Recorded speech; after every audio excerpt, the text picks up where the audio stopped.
We're trying to have a good time. Nope.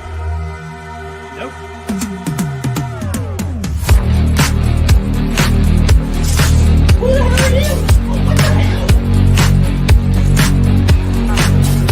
Come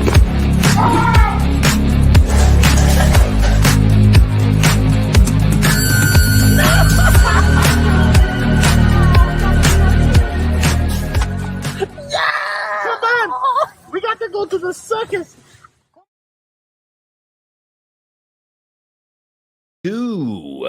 Good reel hunting. We have the good reels, so you don't have to. It's your boy Brad, the Brett Man's right over there, and welcome back to Tearing It Up Live. Tearing It Up Live tonight. Tonight we'll be doing a tier ranking, tier list, if you will, for several Blumhouse production films. Not necessarily all of them, but we picked 28, I think, solid picks to throw into this tier list, and we're gonna have a good time with it. Yeah, dude. Actually, Brett, man, picked most of these. He had a good time going through and rocking and rolling with it. So really stoked about it, man. It should be a fun time tonight. Oh, dude, absolutely should be a freaking fun time tonight. Especially, I still do not know how that thumbnail has freaking passed all the YouTube checks and all that when it says TS motherfucking A. Well, because TSA handles shit, Bert. That's why. But yeah, you know what? TSA is probably like, you don't touch that Facebook, you don't touch that YouTube. But man, I'm so excited for everybody to be here. We got a very entertaining show to provide here. And before we really dive into Blumhouse and tearing it up, quick little announcements, real quick. The first one, I'm going to even post the link again as more people are coming in. I just want to make sure people see this. It is a GoFundMe link that one of our great followers, Rosie, has created for Mega. Unfortunately, he did get in an accident, and he really needs all the help that we can provide him. So if you want to provide a contribution to him, he is doing better, but he can use all the help and support. And Mega, if you're watching this, tonight's live stream is in your honor. Yes, it is, man. Great follower, great friend of ours. He's always in here in the live shows a lot of times, Maggot Cat. You guys have seen him before. And thanks, Rosie, for putting that together. And yeah, the link will be there right there for him to help out. Every little bit helps, of course, in these situations. Yeah, absolutely. And Brad, go ahead and take care of our other announcement. I do have that particular link pinned. And if you could just tell everybody what they need to do. Guys, I think probably most of you have already filled out a ballot, but we have something big coming this month called the Real Horror Awards, which Brettman himself has completely taken over and came up with the idea and put everything together and has really rocked and rolled. It's really going to be a really special night, and it's something that Brett's been working really hard on.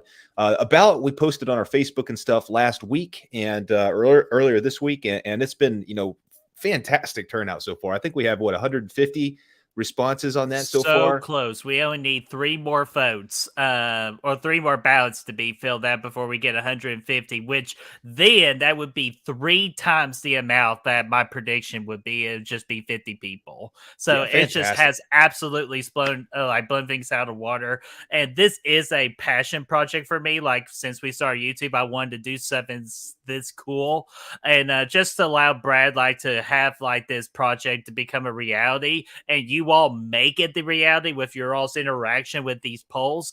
Thank you guys so much. Even though I'll tell you this, the real work is about to begin here tomorrow, or this weekend, should I say.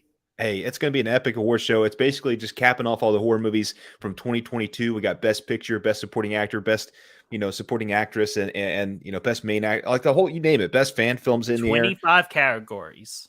25 sexy as fuck categories. Let's just cut it to the chase. I mean, that's where it is. It's gonna be a lot of fun. But yeah, tonight's the last night to vote on that ballot. So make sure you do that. Share it out. Let's get as many responses as we can to make that show as epic as it can be. And that's going to be awesome. So that link is here in the chat and in the description and everything for you guys to check out. It's the last night again. So if you haven't already, go through it real quick. We got some feedback questions on the back as well, which is going to be helpful. And yeah, man, just get it out there, man. Let's have a freaking epic freaking award show this month. Yeah, and we'll actually go through some of those, and don't worry about it. It is anonymous, so we don't know who sent them out. So if you want to say we suck, go for it.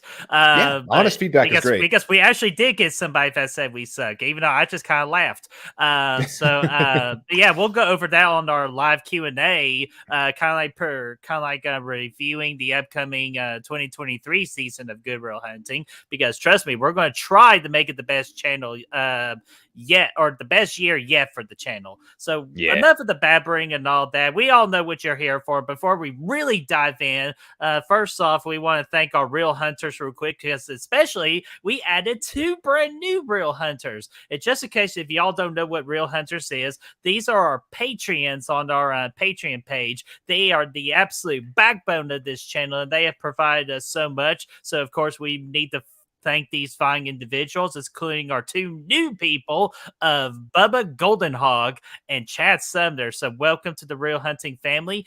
And if you all want to be real hunters, God, I'm so excited tonight. The Patreon link is in the description down below. Click on it, select the tier. Any tier is fine, so you could be a real hunter today.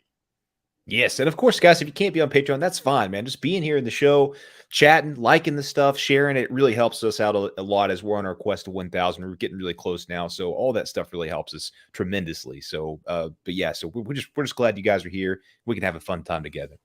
Yeah, absolutely. And so let's do some quick shout outs. And then I'm like doing the tearing it up, Brad will be looking at the chats, like highlighting some or addressing some. So yeah, we're just going to be freaking tag teaming it up, because we are the greatest tag team champions. Okay, now I'm not doing that tonight. So let's see here. We got Rosie. Here's your rose, my dear. So let's see here. Good Real Hunting. We don't know those pricks. Earlier we had Adrian James. So yo, Adrian, how you doing? And I knew I smelled bacon. So what's going on, Bacon Pew Pew? Hopefully everything's going good, my friend. And who else do we have here? We got Chad. What's going on, Chad? Speaking of new real hunters, and another real hunter of ours, Brother Fluff. What's going on? And of course, another patron of ours too, of Chris Snyder. What's going on? And if a rat goes inside, does it become a mouse? Well, if a mouse goes outside, does it become a rat? Like, that's the age-old question, man. Nobody will ever know for sure, except for Cole Loveday, of course. Oh god, Cole knows all the damn answers. So does Aaron Click. What's going on, Aaron Click? And there's freaking Cole, by the way. What's going on, Cole? Ashton saying, not these guys again. I know we're all over the freaking place. Freaking Good Real Hunting taking over the YouTube community. Well, we're trying to, at least. So let's see here. Who else do we have? All right, I believe that is it. So, Brad, without further ado, shall we get started? I think so, man. We got a lot of stuff to talk about. So, yeah, without further ado. And of course, guys, be ready for polls, man. We might need y'all's help to place some of these items. We got some bad ones. We got some good ones. We don't have all of them, but I think we have enough to have a good time tonight. All right. Is the screen looking good here? Looks sexy as mofo. I'll go over the tiers if you want me to. Yeah, go over the tiers real quick. And then, yeah, like Brad says, we will be asking for your all's help, so get prepared for that. And lastly, if you want to make this tier, the tier link is in the description too, so you could click on that link and you could tier these up yourselves if you totally disagree with us. So, Brad, go ahead. Man. So starting at the bottom, man, and we'll be here in a second, but starting at the bottom now, the worst of the worst, man, that's going to be Into the Further We Go, Insidious style. It's not a place you want to be. A lot of scary shit going down, not a lot of happy people, but there are people that are smiling. It's just not happy kind. Next tier up, man, we got Party at Ma's, man. Octavia Spencer herself, she's going to make sure we're all having a good time tonight, but it also gets a little bit too crazy if you pass out and she gets a Sharpie and, you know, whatever else she does. I mean, she's crazy. She'll freaking sew your shit shut. Right in the middle is a gift from Gordo, man. Not good, but the gift itself could be nice. Gordo is a bit of a creep. Of course, if you guys don't know, that's the dude from, what the hell was that? The Gift, the movie The Gift. Yeah, the gifts were nice. It's a nice gesture, but the guy himself is creepy as shit. So we'll put it in the middle. The first tier on the positive side is going to be freaking what is that? Party at Ma's. No, on the positive side, it's a never-ending birthday loop. I can't remember how I had it. Oh yeah, endless birthday loop. Yes, endless. Okay, thank you. That's from Tree's birthday, of course, having a good time. But sometimes it's a little bit too much to have all those birthdays in one day. And of course, at the bottom, or at the top, I should say, is TS motherfucking A. Motherfucking A. We handle shit. Dude, you know what? We're about to become like steal a playbook out of TS motherfucking A because we're about to handle shit right now. So, Brad, do you mind if I go ahead and pick the first movie first? Please do. Okay, and I'm going to pick the first movie, and I'm going to go ahead and put it where it needs to go, and I'm only going to say 3 words about this movie. So here we go. 3 words about this movie. Fuck that movie. Brad, next. That's Black Christmas from 2019, ladies and gents, man. This one actually, we should have had a whole tier just called Black Christmas 2019 and put it right there. Absolutely, we should have. Put that son of a bitch right there at the bottom where it belongs. Yeah, holy hell. Like, I'm not even going to give it any more attention than we already did, but I just figured it'd be hilarious just to put it there. So I'm telling you else, out of this list, no one is going to be touching Black Christmas. So you're all welcome for that. So, okay, after I got that little joke out of the way, so Brad, you go ahead and pick.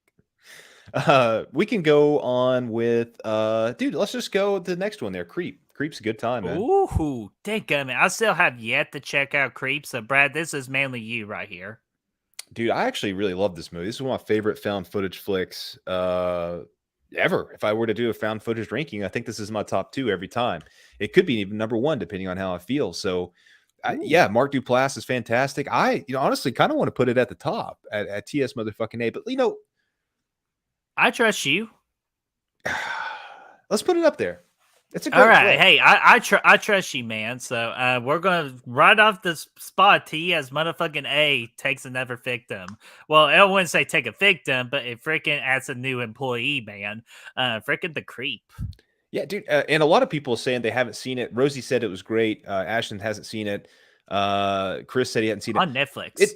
It's on Netflix, dude. It's super. It's super atmospheric, man, and very, very. Honestly, for found footage flick, it's got some good character moments. The main guy is very captivating. Mark Duplass, really creepy. There's bath time, so check it out, man. It's scary. It's got an epic ending too. Oh man, dude! Like I'm still like that's still. Hey, maybe back during May for my new 14 watches, someone can finally put the Creep on there. Oh yeah, dude. I'll put Brad. it on there. Thanks. So, all right. So let's see here. Brad, let's get not naughty. Let's just get all freaky naughty, and let's talk about freaking Freak. One of the big surprise hits from 2020 with Vince Vaughn, and damn, why is the girl's name blanking on me? Because she was the chick from Paranormal Activity 4. Something Newton. Ah, you're right. Something Newton. Like, Brad, I'm sure someone's going to help me out in the chat. But anyways, Freaky is so damn fun. If you just want a fun rated R slasher, and if you are a fan of Freaky Friday, this is the perfect movie for you. And that's what I will give Blumhouse credit for a lot of their films. You can have so much fun with it. And for me with Freaky, it's not perfect, but I would definitely put it in the endless birthday loop. Yeah, dude. And Ashton said Catherine Nuto. Nuto? Thank you. Nuto. She's not an old toe, but a new one. I definitely know it's Newton's the last name, but definitely it could be Catherine. That's the first one. Okay. Yeah, Newton. Sorry. Okay. Yeah, I can beat you there, Bert, with that one, man. That was a good time. I remember seeing that. That's actually one of the first reviews we did on the channel. We did, and we did a review for it. That was the first. It might have been the first new release review that we ever did because COVID, because it came out like the month after. So yeah, I think that's up there. I can meet you there. I remember having a good time with that. Vince Vaughn was great. It was just an entertaining, it's an entertaining freaking body swap flick, man. Oh, dude! Not only that, too, we also did a good skit at the beginning of that review too. So if y'all want to check that out, type in "Good Will Hunting Freaky Review," and hopefully you don't get one of my inappropriate reviews, but you get the one that we're talking about. You guys probably don't want to see that stuff from back then. God, it's not we're ashamed of it. It's just God, how far we've came since then. We did some epic skits back then, though. Oh yeah, dude. We had a freaking good time. So Brad, what about you? What's the next movie you want to tackle here? Let's go with Ma. Let's do Ma. Okay, and also stop me too if you want to read a comment or something like that too. So Okay, yeah, a lot of people just giving Freaky some love, man. A lot of people agree. Flamethrower says endless birthday loop. I think Chris said the same thing. Antonis said, and welcome. Antonis said, Freaky was a horror nights in 2022. That's cool. I didn't know that. I yeah. missed out on that. Mhm. So that's really cool. Yeah, and the mask is also on sale too for Freaky too. So like Freaky is definitely has its cult following. Special Agent Danner Bobanner said he slept through Ma. That's not a good idea. You do not want to sleep at Ma's house when the party's going, man. I tell you, you wake up and your lips will be sewed the fuck shut, dude. Don't do that. But yeah, man. But yeah, yeah, just a lot of love for Freaky in the chat, man. Oh hell yeah, man! And yeah, I bet Danner doesn't want to hang out with Mob because I'm pretty sure Mob would force Danner Babanner to be riding a giraffe or to care for a giraffe. So I bet that's why he doesn't like Ma. But you know what? I liked Ma. I thought it was pretty good. Is her name Olivia Spencer? Octavia Spencer. Octavia Spencer. Okay, Olivia. Come on, Octavia. Yeah. So, yeah, she's also the nurse that gets stabbed to death in Rob Zombie's Halloween 2 as well. So, but this movie, it's entertaining, but definitely not near the top. But I would say a gift from Gordo is where I would put it. I would think the only saving grace in this movie, not versus from Spencer, is that one particular scene where that freaking Ma cuts off a dick. I forgot about that. Oh man. Ma was looking for the D, all I can say. Anyway, I think that this movie actually was better than I thought it was going to be. I didn't based on what people were saying about it. I actually saw that when I saw the trailer, I was actually really interested in it because I do really like Octavia Spencer. I think she's really talented and she carried this movie big time. She was entertaining as hell in this thing. Really good character, freaking psycho, you name it, man. She was nuts, man. And it was awesome to see. But that's really about all I liked about this movie was her. Don't really remember anything. I even forgot about the dick chop. Choppy choppy your PP Valvina style. Hello, yeah. ladies. He comes up way too often, man. I don't know why. But yeah, I think I don't remember any of the characters. I didn't like the characters. I probably won't watch the movie again. So I'm gonna keep it at Party at Ma's. I mean, I think that's that's her own little residence there. I'll meet you there because you did bring up a good point. Like, I don't remember most of the movie. I just barely again remember the dick cut off. So yeah, I'll meet you there. So Party at Ma's. It's a good spot for it. Yeah, it wasn't atrocious, man, but it just wasn't great. Wasn't good. Yeah, exactly. Like one performance alone saves it from the movie. Again, we did foul that we will not place another movie Into the Further We Go because again, that's just for Black Christmas. Oh, there might be another movie going Into the Further. Oh shit! I am not looking forward to hearing what your answer on that is. So let's see here. My pick. Brad, have you ever seen the Belko Experiment? I have not, dude. I saw that on the list. I was going to try to watch it before tonight, but I didn't get around to it. I still really want to see it. Okay, have you seen Mayhem? Yes. Okay, so it's kind of like you know how there's some movies where they rival each other with how damn similar they are. Yes. But they're a little different. Well, the Belko Experiment is that to Mayhem, and a lot of people actually prefer the Belko Experiment over Mayhem. I am not actually one of those people, but me and Matt watched this on Watch It Till We Drop because this was Nick Cooling's selection on the Wheel of Destiny that we spin to determine movies. And dude, I had a really good time with this. And I definitely want to revisit it too. Like just kind of like, give it a fresh wash, just with 3 people, me, myself, and I. But I just remember having a really good time with it. I would say middle of the road for me. So a gift from Gordo. Yeah, man. Yeah, I don't really have an opinion, so I think I'm good with that. Did want to point out that Maga Cat himself is in the house, man. Glad to see that you're here, man. Get to feeling better, my man. Yes, sir. So, dude, this stream is for you. And not only that, real quickly, go Vols. Got that right. Freaking Orange Bowl champs, 19. Well, I'm sorry, 2022. I'm not used to champs, and I'm not used to Vols and Nice. champs in the 2020s all in one sentence. It's usually not like that. The Oh 2000s, I my mean. god. Guys, Brad's just freaking excited. Plus, like, we're finally good again, so we actually care about football around here. So that's great, man. And Megan, we're glad to have you here. So, Brad, if there's not something else from the comic session, you are next up with the next movie. Killer Podcast is here too. What's up? Hey, Mel. And welcome, Mel. Yeah. Dude, let's talk about this one, man. Let's talk about oh shit, man. There's some good options on here, man. Let's talk about the new guy. No. God, man, what am I gonna do? Paranormal Activity. Let's do that one. Okay, there we go. Yeah, especially Mel's here. And last time we had Mel on the channel, we did a tearing it up because it was a Patreon request, and we decided to have her on to tear up the franchise. So yeah, let's talk about freaking Paranormal Activity again, man. Yes. Yes. So yeah, go ahead. I mean, the movie revolutionized the found footage genre again. Like it kind of reinvented it after Blair Witch Project. It got new life. It brought it new life, and a lot of things tried to rip off of this flick once it came out. You know, Paranormal Entity, if you guys remember that. Oh my god. But yeah, so yeah, it did a lot of things for the genre. It's honestly, I remember being really creeped out watching this movie back in the day, back when it came out. I even watched it a lot, man. I got Birdie to watch it, got everybody to watch it. And it always pretty it always freaked me out. It was never something I wanted to watch at night with the lights off. That's for damn sure. So for that reason alone, man, it holds up okay. The last couple of times I've watched it, I kind of got bored with it, but I still think it's a really good, strong flick. So I put me up at the birthday loop, man. You know what? As my boy Lee Corso used to say, good pick.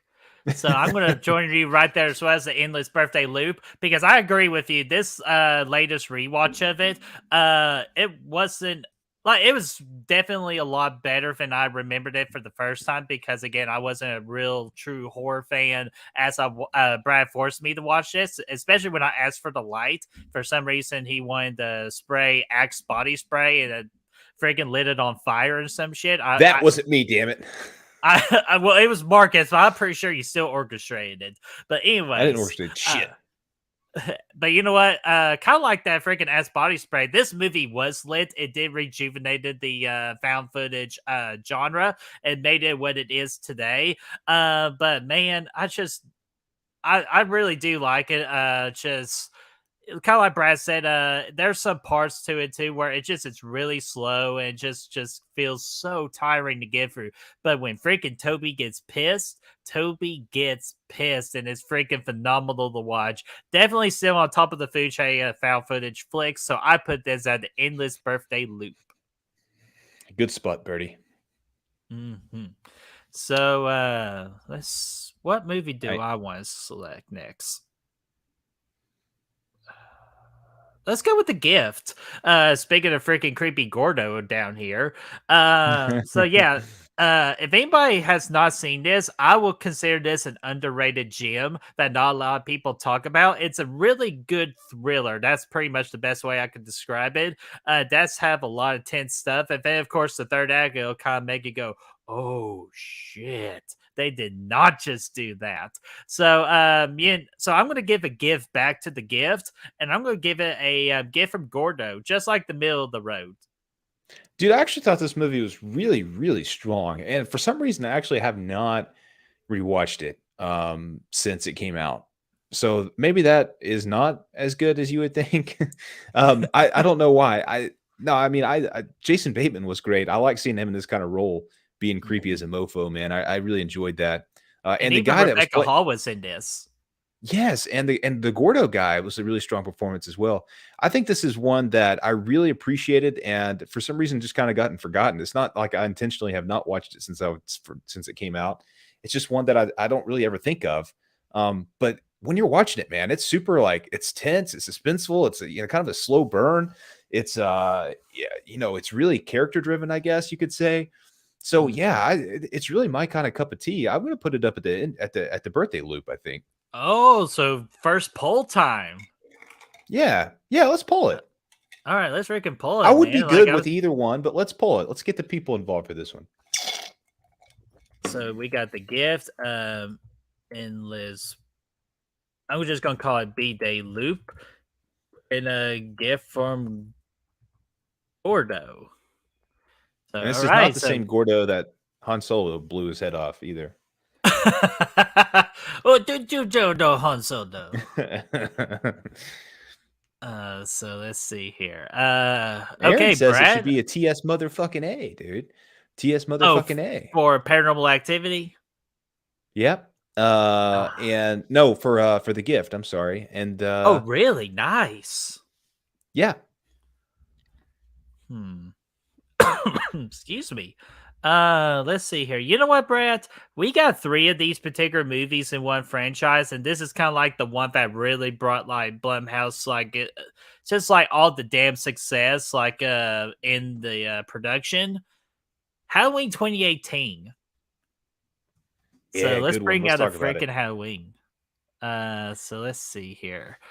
Man, what more could there be said about Halloween 2018? I know there's hundreds and hundreds of videos about people loving this movie, and there's some people that don't like it, but I'm one of those that I think it's really damn good and one of the actual best requels. And this was actually the start of the requel phrase in the horror genre as well.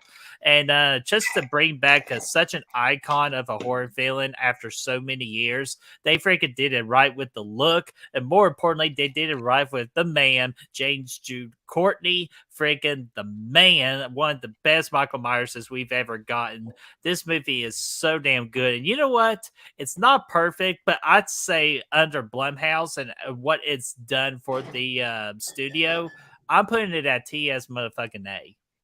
For Halloween 2018? Yes. It's not perfect, but for what it's done for Blumhouse, I feel like it deserves to be there. You know, it did do a lot for the production studio. It brought a lot of awareness to it. It's one of those things that a lot of people, they talked about. Obviously Blumhouse always before this movie would always kind of say, "Oh, from the same studio who brought you like Insidious and Saw and all that, or freaking Insidious and the Paranormal Activity was the one I was going for, but yeah, Sinister is one too." But then once they got Halloween, it feels like Blumhouse at that point really just kind of took off, exploded. It's something everybody was talking about at that point. So you're right, it did do a lot for the studio. I do think the movie is really solid. I think it's a really good return to the franchise for Halloween. I thought it was a really good starting point, launch point, if you will, to start some new movies in that franchise and bringing that character back and kind of just righting some of the wrongs that the franchise had done before it. But again, I don't know. I don't think it's solid. For some reason, I am feeling Endless Birthday Loop though. For me, that's kind of just how I'm do feeling. Another poll. Yeah, that's kind of how I'm feeling. All right, let's see here. We got here. Let's see here. Out of I think it's mostly dominant out of 7 votes right now. So we're going to go with the gift for an Endless B-Day Loop. I like that, man. Yeah, so I like that's a good spot. All right, and then let me get this one.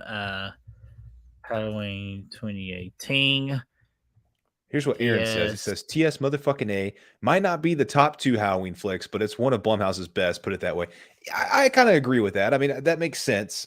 Chris said, what makes Blumhouse a success despite their final products being a hit and miss is that they found a way to make movies dirt cheap and turn a massive profit. It's exactly what they do, man. That's their specialty. They're freaking crushing it. Antonis doesn't like Halloween 2018. Who doesn't like Halloween 2018? Antonis.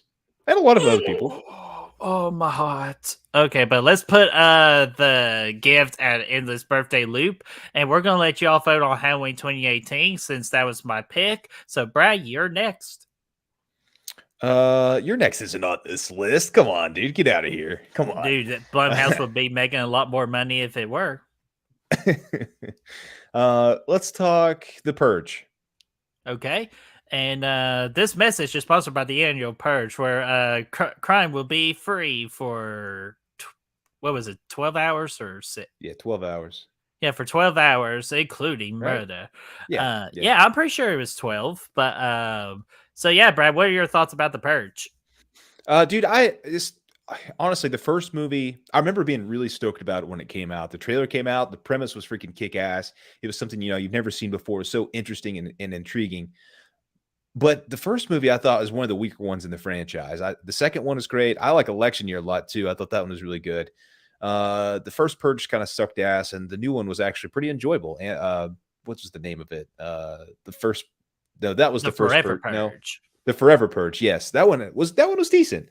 But yeah, the first one, my favorite part about it was Ethan Hawke. I do like the kind of the smaller scale home invasion angle. I just wish they would have done a little bit more with the Purge in that movie, like the Purge itself, because it kind of felt like an afterthought once you really got rolling in the story. So actually I think it's a decent flick. But yeah, it's not one of my favorites in the franchise. So I think I would give it, I'm leaning Gift with Gordo. It might go Party at Maz if you talk me into it, but I'm leaning Gift with Gordo. Okay. Let me just first off say that the Purge franchise in its entirety too is Blumhouse production, but we just figure like with time constraints and all that, we just do one representative. I'm again just going to assume that most people's favorites is the Purge Anarchy. Is most people's favorites, and in my opinion, that should have been the first Purge movie. While this Purge movie we're talking about should have been like Purge 4 or 5. I feel like the movie could be a lot more successful then, because I felt like this Purge movie was kind of like trying to tackle this idea and how to perfect it. And they wanted to throw this movie out there just so it can go ahead and take the idea and then try to figure out how to perfect it later. So I thought with you, Brad, the movie's just okay for me. Again, the only saving grace is Ethan Hawke's performance in this movie. So I'm probably going to join you. Kind of like same reason for Ma, but with the Purge. I'll put it at Party at Moss. I could join you there, man. I'm good with that. It's not one that I ever really, I mean, I've only seen it a couple, like maybe 3 times, 2-3 times, something like that. If I'm feeling Purge, I go Anarchy or Election Year, one of those two, usually Anarchy. And yeah, well, I'm trying to think of the next topic here. Any comments to highlight? Because I saw at one point we had 14. Thank you, everybody. There was one a minute ago I thought was kind of funny. I thought, hold on. Oh yeah, Special Agent Danner Banner says you're next, and then he puts the flag up that you've been looking for. Right there, Danner. No, I'm just messing. And you know what, Danner? Oh, go ahead, Brad. I was just saying, Antona says 2018 more than Ends. Ends is the least favorite. Chris has Purge. I agree. Gift from Greedo. Danner has it Into the Further. Yeah. Oh, so for the Purge? Yeah. Maga said Frank Grillo was amazing in Purge 2, I believe. Yes, he was fantastic. Yes. And I actually think I saw something where he's coming back. I might be talking out my ass, but I think I saw that. No, I think he's coming back for something. For another Purge movie, I think. Right? Ooh, yeah, freaking sign me up for that, man. But you know what? Since Danner hurt my feelings with that flag comment there, let's freaking throw a movie towards this way. So if everybody just doesn't like this movie, blame Danner for this one for my next pick, and that's going to be Blumhouse's Truth or Dare. Pretty much what freaking Smile is, man. But Smile did it a lot better than Truth or Dare with the whole smiling gimmick and everything. But I'm actually going to be honest with you. This is a little bit of a guilty pleasure movie for me. I actually do, for some dumb-ass reason, I have fun with this movie. And Lucy Hale is in this, even though she can't freaking carry a movie on her own, unfortunately. But I still like her. She's freaking adorable. That's like the best word I can really use her, to be honest. And they do have a good concept to this movie. It was just horrible execution. But I am going to be fair with this movie, though. I'm going to put it at Party at Moss. Get that son of a bitch down to the bottom with Black Christmas 2019. That's actually the new tier at the bottom. It's just a Black Christmas tier. And that's where Truth or Dare needs to be, man, because that movie really sucked ass. The premise was cool, I'll give you that, but they did not execute at all. So a good premise alone without zero execution means you're at the bottom, man. Characters are horrible. The kills sucked. It was all forgettable. The story that they tried to explain that how all this was going down, trash. It sucked ass. Get it down there, man. Sorry, Brett. I know Hey, you at like least it, but hey, at least it didn't borrow from a movie property and try and make a buck off it. well, yeah, what Black did? Christmas, I'm looking at you, That's bitches. true. Yeah, that's So, a good point. That's a good point. But still, I'm slapping it down there myself. okay, But you know what? We're freaking voting on this. So let me check the poll real quick from if you Halloween like Truth or Dare, you 2018. should watch Choose or Die, man. I'm telling you, you're hating on it the other day. You got to try it. I wasn't hanging on it. I did. I've never seen it before. You were the one that was hanging on it. That's true. Okay, we could end this. 67% saying TS motherfucking A for Halloween 2018. Woo! Wow, man, some Halloween love. I like it.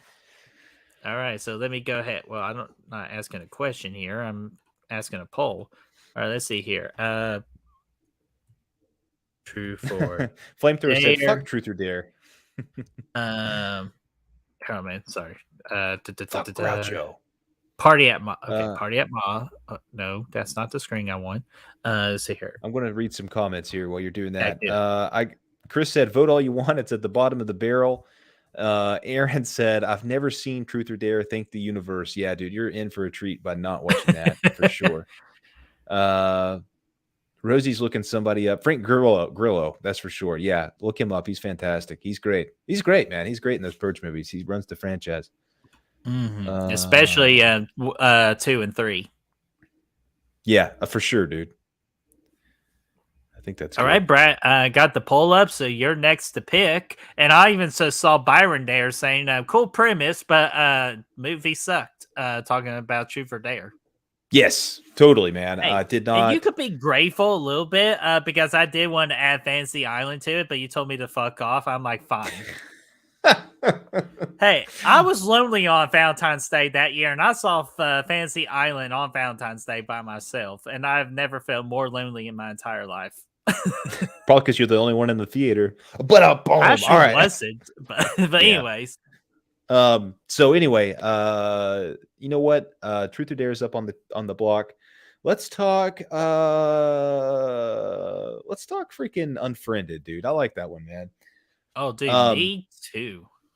I like that. This again, it's a new kind of style of found footage per se. It's a little bit different, a little bit more modern. The whole movie takes place like on a computer screen.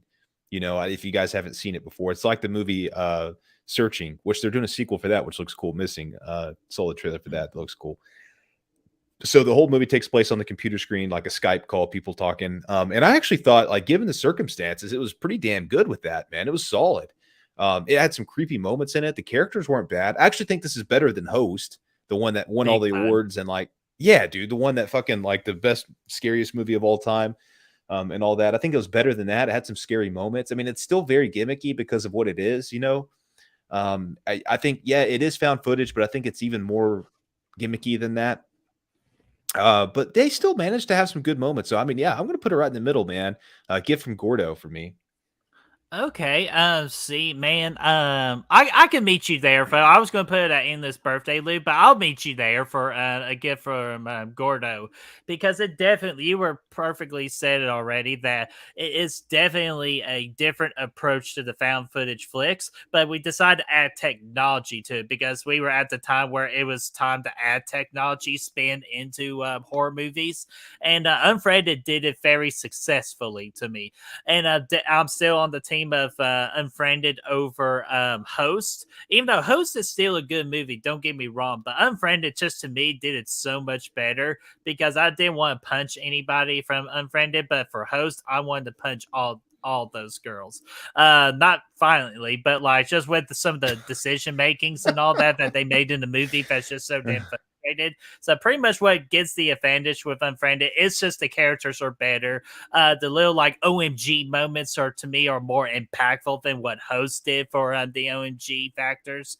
So I'm going Unfriended for a gift from Gordo. Very solid. Yeah, good pick, man. Yeah, dude, I think it's cool. We got some love in here for Unfriended, man. Chris thinks it's also better. Aaron says it's just okay, overhyped. Rosie said she likes how they were forced to tell the truth. I thought that was a cool moment too. That's why I loved the most about it, because that like they had really tense moments with that. I'm telling you, they executed that very damn good. Yeah, it was solid, man. You know Byron what? asked Fuck if it. you I'm putting that in this birthday loop. We'll freaking vote on this. okay, we can put it to the peeps, baby. Byron wants to know is if you think we'll get an Unfriended 3. I think so, man. I think the first couple made a decent money, As long as it's a not the bit of money. second one.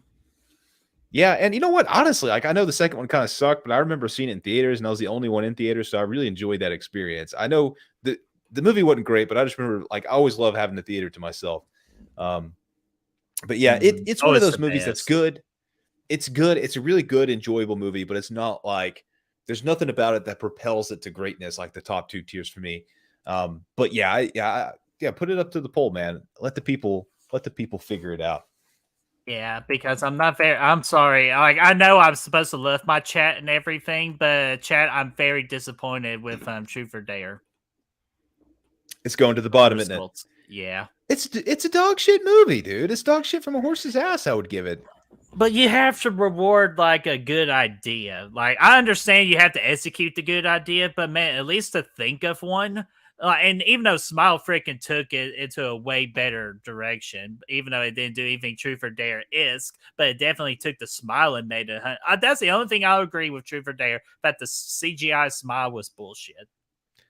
Here's what I think. I'll give you this, man. It's definitely better than Black Christmas, but Thanks, it's not a Dennis. ranking per se. You know, it's it's higher in that tier than Black Christmas is, but Black Christmas is as low gets. Mhm. Um, yeah. So, Wait, you picked Unfriended, right? I did. Yeah. Okay, so it's my pick. Let's throw a little Rob Zombie action, because I totally forgot Rob Zombie had a Blumhouse movie, and that's The Lords of Salem. And The Lords of Salem to me is definitely one of Rob Zombie's good movies. And I thought Sherry Moon Zombie, this was her best performance in my opinion too. I feel like this actually gave her a chance of people seeing her as a serious actress. In my opinion, I know a lot of people say that she's not a great actress, but I was show them The Lords of Salem. So hey, she's not as bad as you think she is. So that's good. The score and the music is very good in this movie, and the cinematography is really, really strong in this movie. So, but other than that, though, don't remember too much more about this movie, and I wasn't also crazy about the third act. So I'm going to put it in the middle of the road for a gift from Gordo. Man, I do enjoy this movie to an extent. I do think it's a little. Everything you said is correct. I agree with pretty much everything you said. I feel like a lot of Rob Zombie's movie, this movie was longer than it needed to be. It had a lot of padded runtime in it that really kind of slowed down the pacing. The pacing was kind of crappy in this movie. Some of the atmosphere was good. I liked and stuff, and like everything you said is still very much true. So not much more to say on it. I just think for the pacing alone, I'm going to put it at Party at Moz. I think it does have some of the better cinematography and performances and maybe even writing to an extent in a Rob Zombie movie. But I just for some reason it just doesn't really have that Rob Zombie flavor to it. You know, it doesn't really have that fun vibe to it that I like about Rob Zombie. So yeah, I'm going to put it down at Party at Moz. Okay. We're gonna wait for the Lords of Salem poll, or before we do that poll, because the other poll's still close, and I want to make sure we get more votes on that. So if you have not Okay. voted, for for Unfriended, is that the one we were voting for? Yes. Yeah, that's the one. Well, wait a minute. Oh yeah, okay. I was about to say, then why is it Unfriended here? But okay, I'm putting that back down real quick because that's not official yet. So apologize. So we're finishing the Unfriended poll, then we'll do the Lords of Salem poll. So Brad, you're next up for the next movie. Let's talk about Oculus. Ooh, okay. Yes, sir. Freaking Oculus, man. What do you think? Dude, this movie is long forgotten. I watched it many years ago when it came out, and I remember even then being surprised by it. I didn't know who Mike Flanagan really was when I watched this movie. I think it's one of his first movies. Might have been his first feature length, if I'm not mistaken, other than Absentia. Absentia, But yeah. but this thing came out and I was like, oh, WWE Studios, this is gonna suck ass. But I pop it on and it was actually good. It was enjoyable, man. It was scary, it was creepy, it was weird, had some great moments. And then I never watched it again, forgot it kind of about it. We did the Mike Flanagan stuff earlier last year, and then went back and watched it. Jackson actually did a review with us on the channel for it. And dude, that thing was good, man. That was good as hell, man. I really enjoyed that movie. I thought it was creative, the way that they kind of bounce back and forth between the timelines, between the adults and the kids, kind of like the same thing he does in Hill House. Really cool stuff. Had some really good mind fucking moments. And I think the whole movie is one big ass, ambiguous ass freaking, story. It's super ambiguous with this message. Like, you don't know if it's actually the mirror causing all this shit, or if it's actually like the family has some mental psychological issues and they don't know what the fuck's going on, kind of deal. So I still like that. It never answers that question completely. It's always left to the viewer. So I really love that about it, man. Put it up at endless birthday loop for your boy Brad. And you know what? Let's make that a party for two, my friend. Absolutely. I would even say this is Mike Flanagan's most underrated flick in his filmography. Like, dude, this movie is so damn good when it comes to the terms of tone and atmosphere. Especially like just Mike Flanagan, that's what really like made him one of the top tier horror directors in the tone and atmosphere department. Was this movie Oculus? It has some good visuals. You're definitely cared about the story, and I forgot that the blonde chick from Halloween Resurrection was the mother in this. For some reason, her name is blanking on me. And of course, we get Karen, who was freaking oh man, she was in Jumanji Next Level, the sexy red hair, and then she was also Nebula in Guardians of the Galaxy and for Avengers as well. But Oculus though definitely has some damn good scary moments, some cringy moments, not cringy like bad, but cringy like, oh, don't do that, that's creepy as hell. We all know. Yeah. Where we're talking about with the freaking fingernail and the staple remover. But anyways, this movie is so damn solid. It's so damn underappreciated. Does not get talked about enough. So I put it at the endless birthday loop. Hell yeah, good spot. Danner, thank you. Katie Sackhoff is her name, man. Much appreciated. And in Resurrection, it was head off. But anyway, a couple people asked, Aaron and Rosie, they were asking if this is the movie, or not Aaron, I'm sorry, Antonis and Rosie were both asking if this was the one about the mirror. And yeah, it absolutely is, man. Good ass mirror on the wall. Oh yeah, Bo-Katan and Mandalorian as well. Is that right? Yeah, I know, that's right. Yeah, dude. Okay, awesome. Dude, man, I can't wait for Mando, man, coming out in March. March is a big ass month this year, dude. I'm stoked. Oh, dude. I'm gonna have to watch the first couple seasons of Mando again. I think too. Aaron's talking about the light bulb as well, and the Apple. That shit was crazy. Mm-hmm. Sorry, I'm just doing a poll real quick. Party Moss, because I'm doing the Lords of Salem one right now. Because Unfriended, it's a gift from Gordo. Hell yeah, good spot for it, man. Yeah, that's not a bad place. That's a good place to be, man. That's a good place. Oh yeah, it's still solid, absolutely. So I have no issue with that whatsoever. So let's see here. You picked Oculus. You know what? How about another underrated one that doesn't gets mentioned more than Oculus? But let's go with Hush, man. This is one of the movies I need to rewatch because it's been such a long time since I've seen it. But I remember just loving the freaking tone and atmosphere of this movie, and also the protagonist being at such a hard disadvantage in this throughout the majority of this movie. And you're kind of curious how the world is she going to survive this, or she even will survive this. But they made you care enough about her, and they also had a very underrated villain in this as well, who is excellent at mind games. So if you love freaking cheering on for the protagonist after all the odds are thrown against him, Hush is that particular movie from you. So I'm going to put it actually at the endless birthday loop. I'll join you there, man. This is, again, you bring us a slasher, right? That's pretty much what that is what this movie is. And they say, oh, slashers can't be good movies. Well, false. This is a slasher and it's a good movie. And you know why? Because it brings us a character that we like. And just one character is all this movie needs to carry forward. A lot of slashers focus on quantity of characters, the amount of kills you can have. How many bodies can we slay in the flick? This one's like, no, we only need one kill and one freaking cat and mouse story. And that's what we have in this. I guess there's 2 kills. So I'm sorry. But still, that's pretty much it's just one main character and then a couple other people, here and there that sprinkle in. So and it works. It works so much better than your traditional slasher because you actually do really care about the character. And I think she's fantastic. Katie Siegel in this movie, the wife of Mike Flanagan. Freaking awesome, man. Yeah, and she's so beautiful too. So absolutely give her a endless birthday loop. So Yes. Brad, you're next up, my friend. Dude, how about The Visit?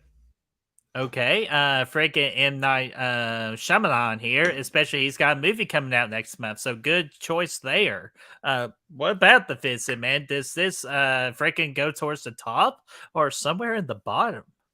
So I like the idea of this movie a lot. I remember seeing it in theaters actually when it came out, and it's definitely one of the better M. Night Shyamalan movies that we've had this decade.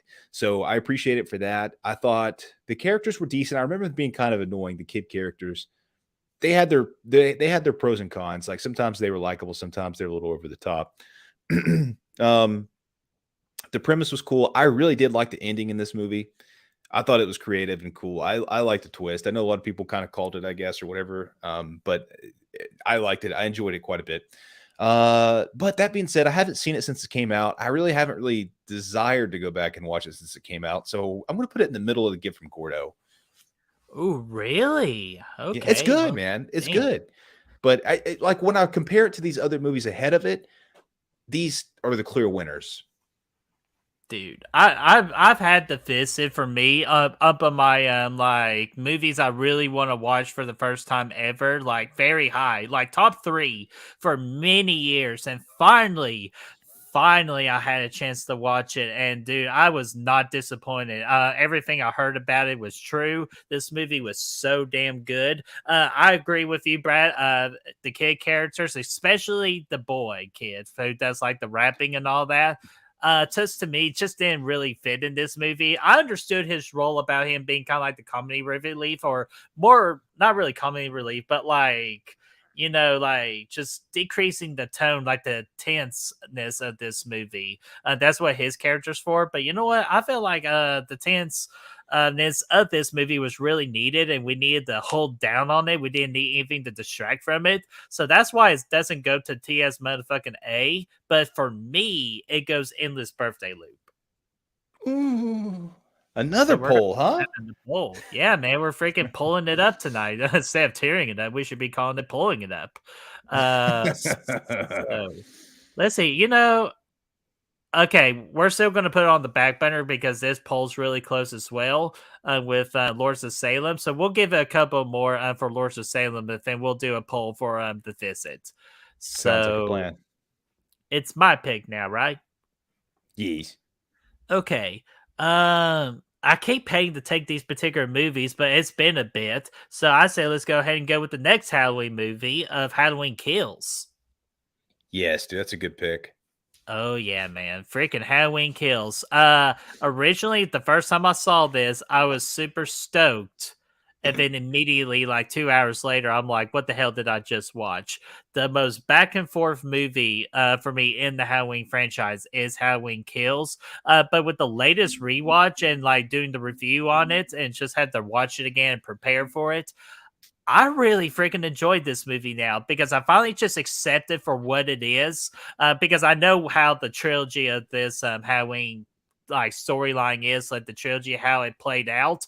And thanks to Halloween Ends, which we'll talk about later, really made me appreciate Halloween Kills more. So originally, like, this would have been a party at Moz for me, but now, to my surprisement, I might have to put it at in this birthday loop. But if Brad can convince me to go a gift from Gordo, I don't mind putting it there too. So it's somewhere in between there. I was leaning gift with Gordo myself, but like a high gift Gordo. Yeah, same here. I feel the same way about this as you do. I think it's the most conflicted I felt because I've been all over the place. I absolutely hated it when I wouldn't say I hated it, but I was very disappointed with it the first time I saw it.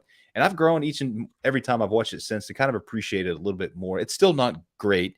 It's still not an awesome Halloween movie. It's still not really an awesome, slasher movie because some of the shit that it slows it down so much in the middle, but it's still okay. I could say it's a pretty awesome slasher movie because he Yeah, I was about to slays fools up and say. down freaking Haddonfield in that flick, and it was so cool to watch. And once you can put some of those things aside in it, in the story and the writing, I think you can really just have a good time with it. So I'd put it right there in the middle, man. A lot of good times, man. A lot of good times in this. Yeah, absolutely. So, and plus an epic skit we did for Halloween Kills as well. So, one that I'll never forget because you actually beat the shit out of me that night. Multiple Uh, times. multiple times. Not acting most of the time. Actually, him hitting the hell out of me. So, let me check the poll here. They were taps, man. They were Ah, taps. dig it. Okay. First off, what's up, Courtney Reed? I just saw you in the chat there. What's going on?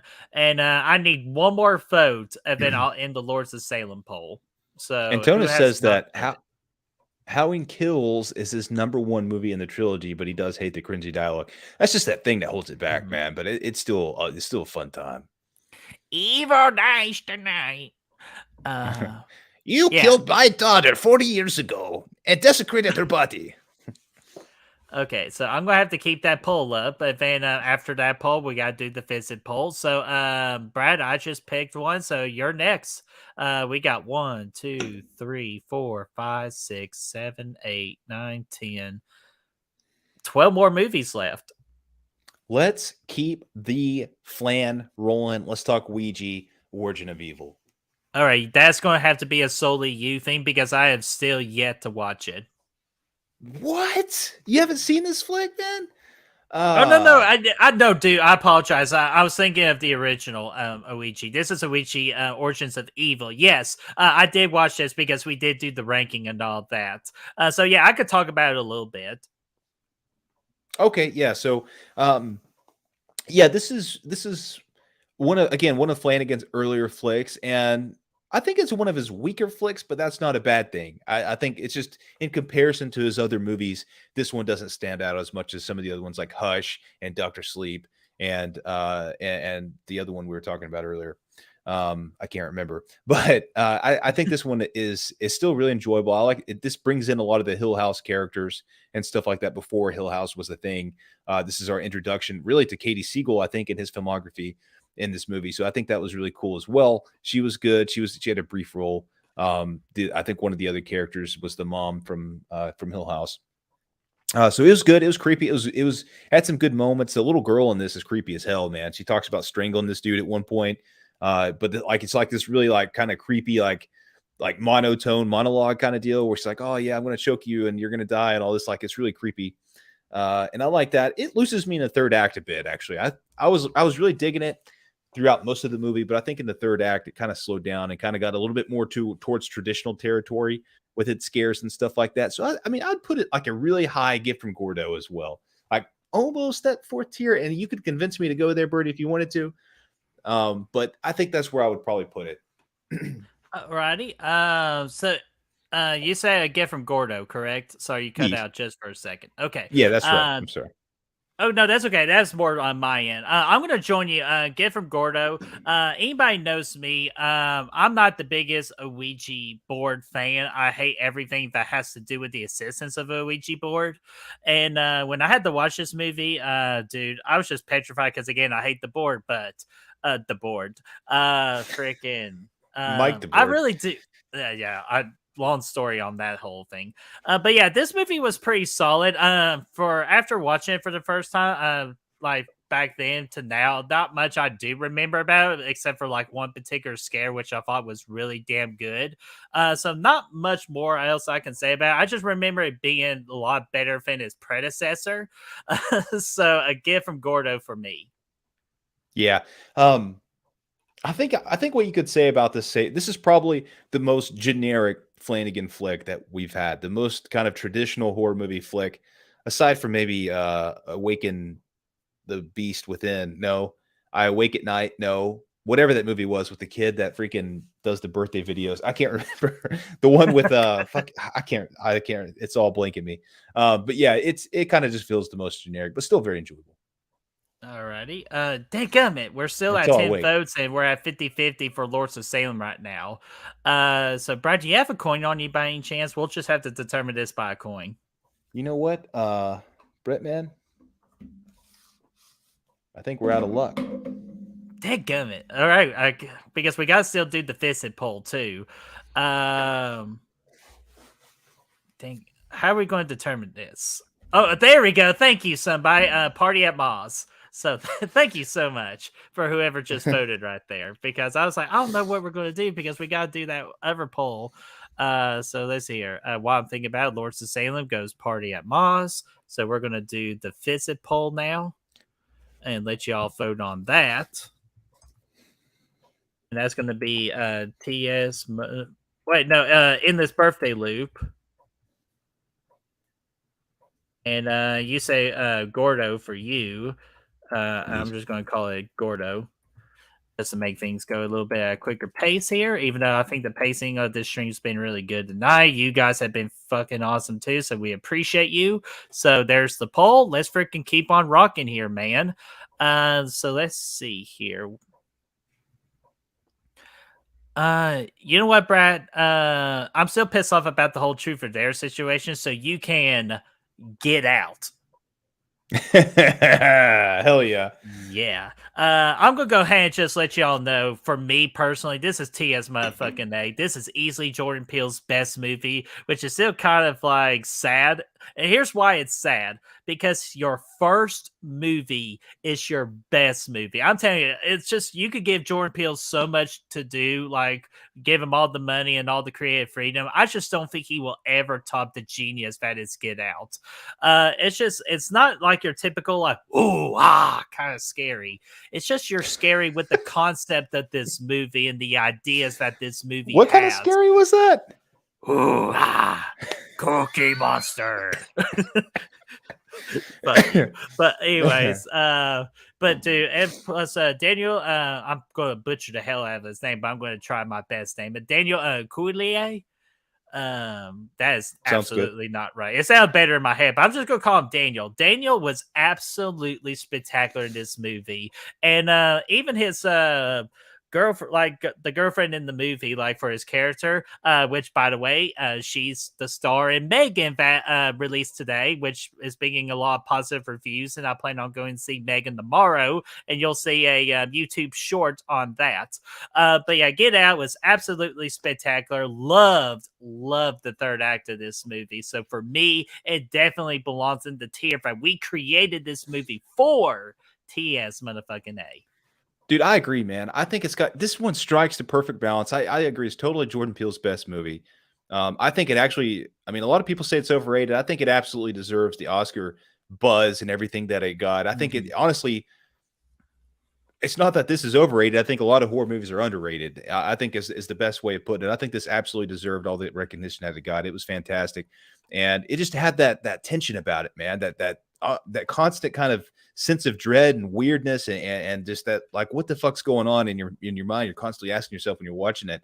And it kind of slowly gets revealed to you throughout the flick. You know, that you have that scene in the movie when the grandpa or whatever comes sprinting at him in the dark field. And that's like freaking, dude, that was a good ass jump scare, man.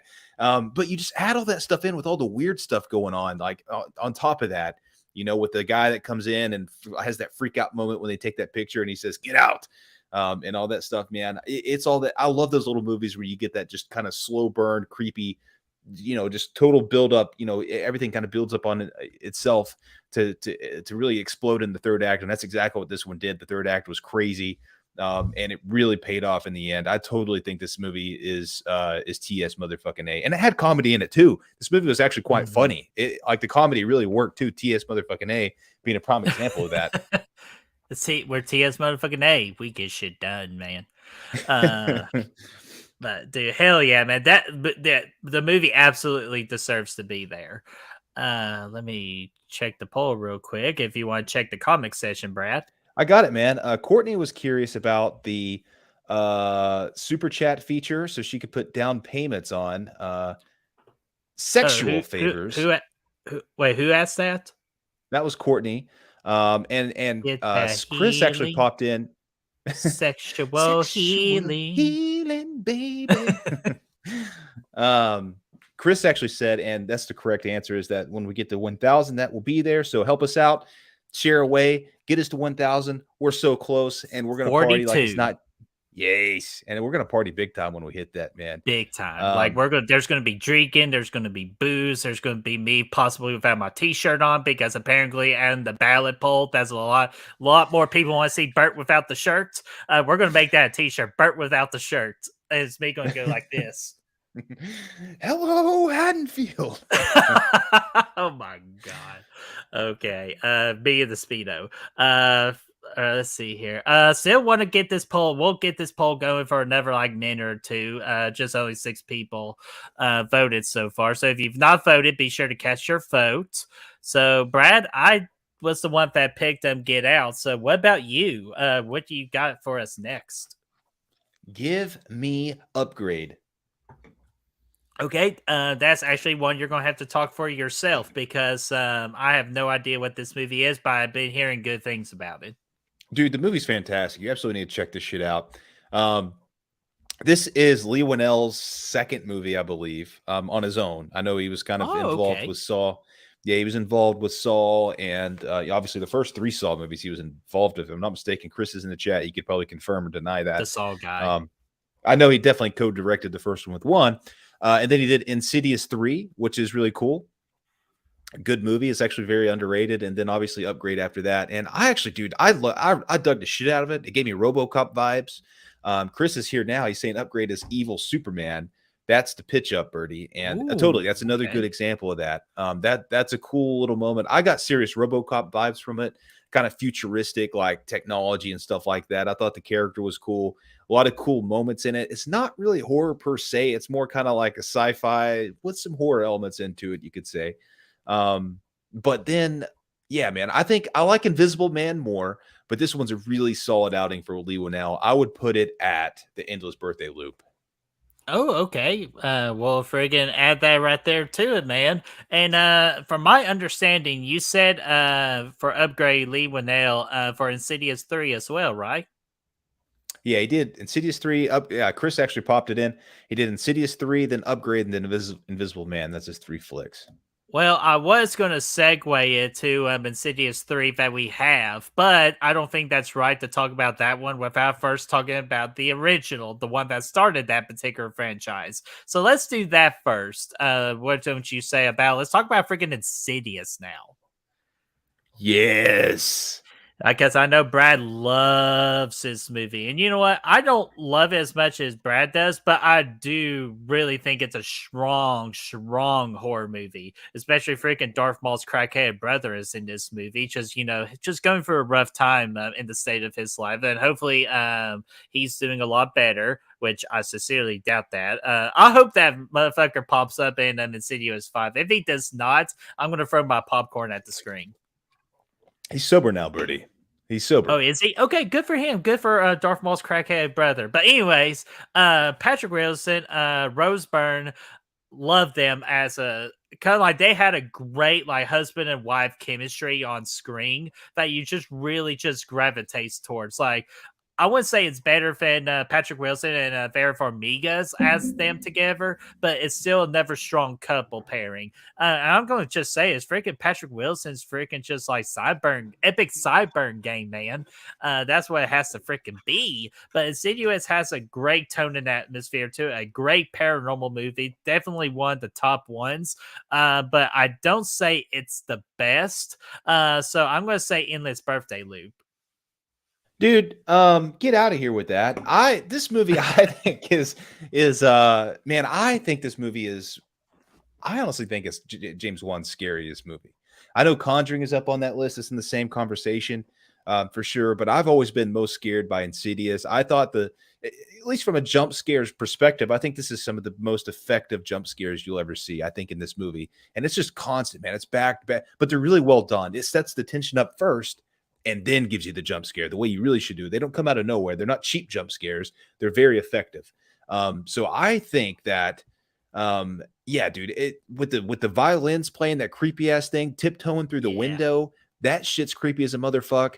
I think the crackhead brother of Darth Maul is actually like one of the weaker things. Chris knows. I know Chris is here. That son of a bitch out there on the porch that's walking back and forth, and he jumps into the bedroom. Oh, dude, That that scene window was fucker. yeah, dude. Dude, But that I will scares tell me you, every damn time. the best one at all, and even just thinking about it gives me goosebumps, is that one with the baby crib and the alarm starts going off. It's chaos. The alarm's kicking off in the house. It's like real. Oh yeah, your senses are already overwhelmed, right? You're over here thinking, oh, dude, it's loud as shit. You're gonna wake the baby, and then you go up there, and that creepy ass son of a bitch is behind the damn crib. So that scene is one of my favorite jump scares of all time. Probably number one. Probably number one. Not gonna lie to you, it's scary as shit. And like you said, I do like the characters a lot. Rose Byrne, it was great, as was Patrick Wilson. Elise as well stepping in. I think she became a hero for Yes. the Oh, ages. Yeah, Elise, dude, she's great. And let's talk about that ending, dude. Again, scary as fuck, goosebump inducing ending. Sets up the sequel, even though it never really needed one. Was freaking awesome, man. So yeah, take me to TS motherfucking A, baby. all right, let me do that again because you know what? Dadgummit, that's why you're the freaking man. That's why you're the boss of this channel. Freaking directed me into from away from the wrong things into the right things. So I changed my fucking mind. TS motherfucking A. You're I love it. absolutely right. It's a staple of the. You know what I will also say too to top off that, this is a staple of Blumhouse. This is one of those things that's always advertised in their movies.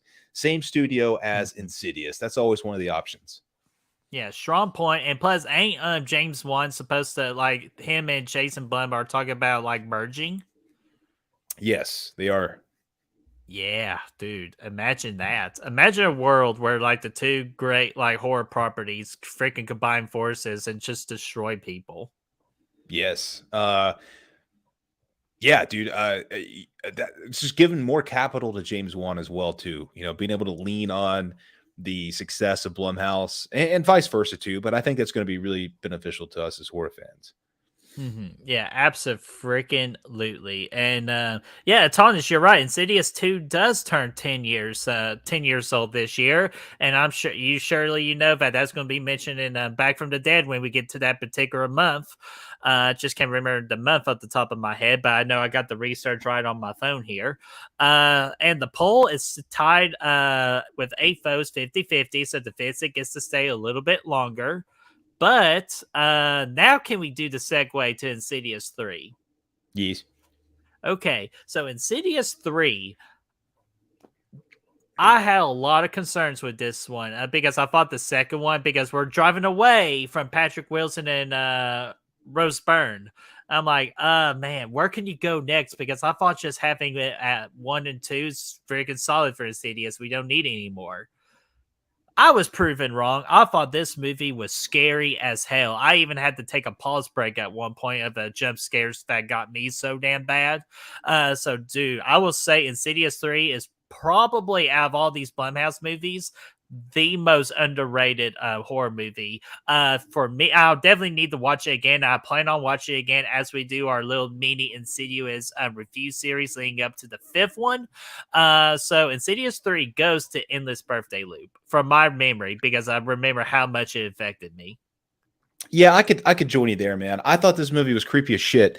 It was a huge surprise when I saw it. I actually saw it a couple times in theaters because again, it was way better than it had business being. You know what I mean? Like, and I would put it at a very low Endless Birthday Loop. I think it's borderline with the middle, but it does enough to kind of stand out. I think I don't know. Insidious 2 was pretty good. It was still pretty awesome. I enjoyed But dude, it. just imagine that scene if somebody freaking came to you with both of their freaking legs like all casted up, bitch. They're not supposed to walk, but they freaking walk, and the sound effect of the cracking of the bones and the Oh, it was good. cast, dude, it's so freaking damn solid. And don't forget about Specs and his other buddy. They were both awesome in this movie. Lee Winnell and that other guy, his other whatever. And Alice was great. Elise, I should say. Yeah, it was great, man. I really dug it. I dug the hell out of it. It was super surprising for how good it was being the third movie in this franchise. I honestly think if anything holds it back, it's being an Insidious movie, like being titled Insidious. I think the story That's a good itself. point. it really stood out. It was really good. But I could totally meet you there at Endless Loop.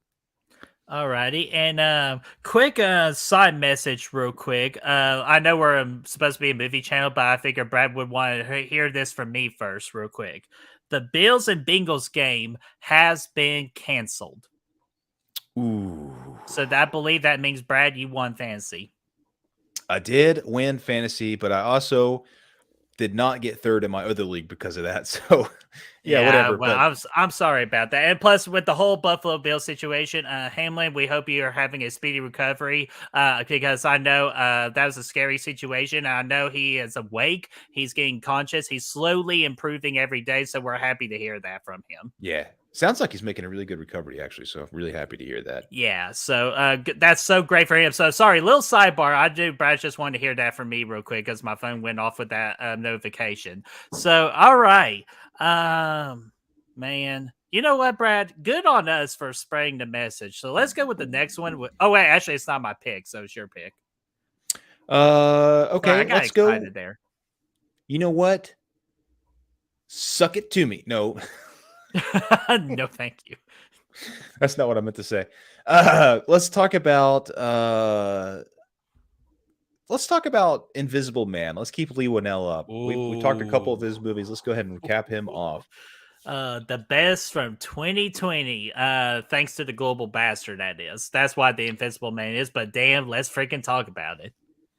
You know what? It was my favorite movie of 2020. And yes, the global bastard that is COVID kind of helped it get there. I don't know if it would have been there otherwise, but still fucking awesome, man. This is my favorite Lee Winnell movie. I love the themes and everything that went into it. You know, the whole kind of thing, being about domestic violence and stuff like that was genius. I thought that was a really good thing to bring into it, and a really strong message, and it was really good with that. I think it was I don't know, man. It had some powerful stuff in there, man. I thought it was fantastic. And you're talking about a good villain in this thing, a great fucking final girl. I guess you could call her final girl, but protagonist either way. And yeah, and one of the best kills that I've seen in a long time at that dinner table with the knife slit with the sister. Yes. That shit was fucking awesome, dude. And it came out of nowhere, and I loved it. And just visually, it was fantastic. I'm actually going TS motherfucking A with this thing. I'm taking it to the top. You know what, dude? When you told me about that scene, remember for the real horror awards, we do have a particular category called the "oh shit" moment. If we did this in 2020, that kill would have easily 100%. Most people will vote for that scene for the "oh shit" moment of the year for the horror genre. 100%. Dude, absolutely, and possibly a horror movie of the year in 2022. So you know what, Brad? I agree with you. And sadly, I've only seen this movie once, so I definitely need to give me a rewatch on this one. Remind me again. I'm horrible with names. Remind me of the chick's name. She was Elizabeth Moss. Yeah, Elizabeth Moss. Yes. She was absolutely astounding in this movie. And this was the movie that particularly set off her career even to higher success and getting higher roles in other movies. So she did phenomenal. And even the guy that played the Invisible Man, he was really good too. I'm pretty sure Brad, the villain of, well, not the villain, he was like one of the brothers of the Haunting of Hill House, or he was probably the evil weird guy in Bly Manor too. Yeah. I just forgot his name. I didn't see his face. Yeah, and he was so good in the movie. And you know what I really like about, it's just so tense. The whole movie is the first scene when she's waking up in the middle of the night to sneak out of the house, and it's just like, she's trying to get out of there. It's, she's tiptoeing and shit, and she knocks over the dog bowl. It's like, oh fuck. And then she gets outside and the car alarm goes off, and then she gets in her sister's car to get the fuck out of there. And he shows up at the window and bust, that shit was intense as fuck, dude. It was crazy. Oh, dude, this movie is just so damn good. And also want to give an honorable mention when it comes to acting. And his name is John Cena. Da, da, da, da. He makes a freaking appearances in this movie, but you know what? Again, you can't see him. Yeah, dude, you can't at all, man. No, I'm messing. But seriously, guys, for some reason, if you have not seen Invisible Man, what are you doing? I would even give you special permission to stop watching us just to go watch the Invisible Man. It is that damn good. Okay, But don't yeah, do that. absolutely. Please stay here. But so let's Yeah, so yeah, absolutely. Oh, hello there. Sorry, I just saw two people in the chat. We got Brooke. What's going on, Brooke? And also even saw Toronto Freddy going 558. Ooh, I Yeah, like so that's that. having that's a sub count that we're freaking at right now of 958. So we freaking just need 42 more to get to that 1K in that freaking party. But speaking of parties, let's freaking continue, especially when we're talking about Elizabeth Moss. And I was trying to use an us reference. So let's, you know what? Again, good for us, man. So let's talk about us. Yeah, let's do that, man. That's a good pick. Yeah. So this movie, again, Jordan Peele's second movie. I absolutely loved the first half of this movie because I thought we were going to get a house invasion movie, just like the copycat family stalking the original family, wanting their lives and all that. But man, the second act, after the whole like Elizabeth Moss house massacre and all that, after that, so disappointed in this movie of the direction that it went. It just went such a complicated route when it absolutely did not need to be. And I know a lot of people are going to say like, "Oh, well, you just didn't get it." Exactly, I didn't freaking get it. That's the problem. I'm a casual, just an okay like smart fan over here. So of course I didn't get it. Like I got the first half of the movie, absolutely, but great performances all around from all the cast members. So for me, I'm going to put this at endless birthday loop. Yeah, I could probably. Yeah, I'd honestly put a gift from Gordo. I liked the movie a lot. The first time I saw it, I thought it was really good. It's honestly it's a well made movie. It's one of the, if Mhm. you're talking like the quality of directing, it's obviously at the top. It's super well made. But dude, I just don't really like where this movie goes in the second half, man. I really don't. Mhm. And yeah, the first half is fun. It had some good comedic moments. It had some good tense moments during the home invasion aspect of it. But yeah, like you said, after the Elizabeth Moss thing, this thing just keeps Call the on going cops. forever. Yeah, Now that shit was playing. hilarious. The shit just keeps on going though, like at that point, and I just don't like it gets too crazy at the end. I don't know. It's one of those I never really want to watch. I'd put it in the middle. But You know, I'll yeah, meet you. Just to be, I'll meet you there because again, the second act just really falls really completely off grid for me, as well. So I'll meet you there. yeah, still really solid. It's just not as good as some of these other ones, I don't think. All right, man, dude, we got a nasty top five here, or the five movies we have left to talk about. So pick wisely. Dude, let's talk about it. Well, Let's talk it's about not on here. Split. Let's get Split out of the way, Okay, man. Let's get it. okay, I can Let's talk make the about Split. So, oh, you know what? um I'm sorry. I just now got your reference right there. So I apologize. From one pun master to another. So, Brad, what do you think about Split? decent. Again, it's one of the stronger M. Night Shyamalan movies of the decade. But again, it's one of those that I haven't watched since it came out. I really haven't cared to watch it since it came out. I think James McAvoy or whatever his name is was really outstanding in this movie. And this is one of the first movies we saw Anya Taylor-Joy in, which is really good. So I Mhm. think if I need to rewatch this movie, I think it has nowhere to go. I think it has a really good chance of moving up for me if I were to watch it again. But based on what I remember, I think I'd put it in the middle as well. Gift from Gordo. Okay. Sorry, I had to laugh real quick because Desi just popped in the chat saying, "Hey, Taco," and I was trying to figure out who the hell is Taco. Um, Taco. I think so he's on Breaking Bad. what?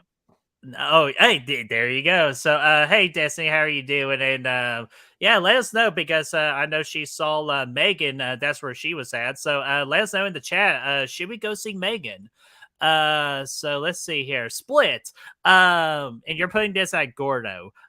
I disagree with you, so we're going to do a poll here in a minute because I'm putting this at endless birthday loop because McElroy, man, dude, he freaking was amazing. Like he should have won an award for best actor because he had to play more than one character, more than one personality, and to go back and forth between all that, especially how he does it in Glass. Like, dude, holy crap, that's the only good thing good thing about Glass, unfortunately. But dude, Split, and you mentioned already, Anya Taylor-Joy was in this movie as young into her career, and that was my first Anya Taylor-Joy. Anya Taylor. Did I say that right? Almond. Anya Taylor. Yeah, Anya Taylor-Joy. And Almond Taylor-Joy. Anya. I see. I knew I was freaking up, man, dude. It's been a rough week, so I apologize. I'm all over the place. But well, I'm not all over the place. Is telling you how good freaking Split is. Freaking has a lot of tense scenes. I really enjoyed the third act, even though it kind of got a little tiny bit lazy with like one of the reveals at the end of the third act. But I did like the connection between this and Unbreakable, which is freaking badass. So I put this at Endless Birthday Loop. So let me get the poll going. Yeah, dude. I could meet. No, I mean I can meet you up there, man. It's one of those. Like I said, I haven't seen it in so long that I think it might be skewing my opinion. It's one of those that I think is probably better than what I remember it being. So I think I could totally meet you up there with that. Oh, okay. So you want to do birthday? Yeah, I'm good with that. Okay, Chris picked sweet, up on sweet. Almond Taylor-Joy. Oh my! See, I knew I was screwing up that word somehow. So, That's what I was telling you the name was. all right. So let's see here. Oh, okay. All right. So let's put this there. And all right, so I picked well, you picked Split. So let me pick the next one. Oh, dude, how do we not freaking talk about this freaking classic movie yet? Let's talk about freaking Happy Death Day, man. Definitely one that surprised me.